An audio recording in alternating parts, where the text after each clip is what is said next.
Sebuah peristiwa memilukan menimpa seorang pedagang kue cubit Parubaya yang harus menelan pil pahit saat sedang berjuang mencari nafkah.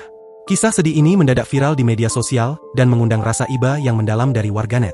Berdasarkan rekaman video yang dibagikan oleh akun TikTok Dian Livan pada Sabtu, 6 Juni 2026, pedagang Parubaya tersebut dilaporkan menangis di samping gerobak dagangannya. Hal itu terjadi setelah dirinya baru saja menyadari bahwa tabung gas yang digunakannya untuk memasak kue cubit telah hilang di gondol maling. Dalam tayangan video yang dibagikan, tampak sang bapak yang mengenakan baju motif garis-garis tengah berjongkok di dekat gerobak sepedanya yang sederhana. Ia tidak mampu menyembunyikan rasa sedih dan bingungnya karena barang modal utamanya raib begitu saja. Akibat kejadian tersebut, sang pedagang langsung mengalami kesulitan untuk melanjutkan usahanya pada hari itu. Hingga saat ini, belum disebutkan secara pasti di mana lokasi kejadian memilukan tersebut berada. Momen pilu yang menimpa sang bapak sontak langsung membanjiri kolom komentar akun pengunggah dengan beragam simpati dari warganet. Tak sedikit warganet yang merasa iba dan mengaku ingin menyisihkan sedikit rezeki mereka untuk membantu meringankan beban sang bapak.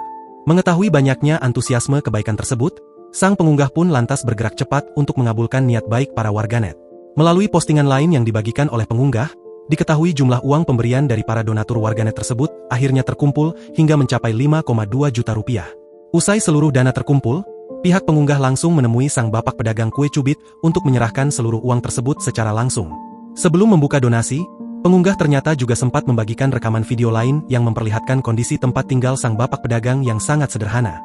Dalam keterangan tambahannya, pengunggah mengaku bahwa dirinya pribadi sebenarnya sudah sempat memberikan sedikit bantuan secara mandiri kepada sang bapak karena merasa tidak tega melihat keadaannya.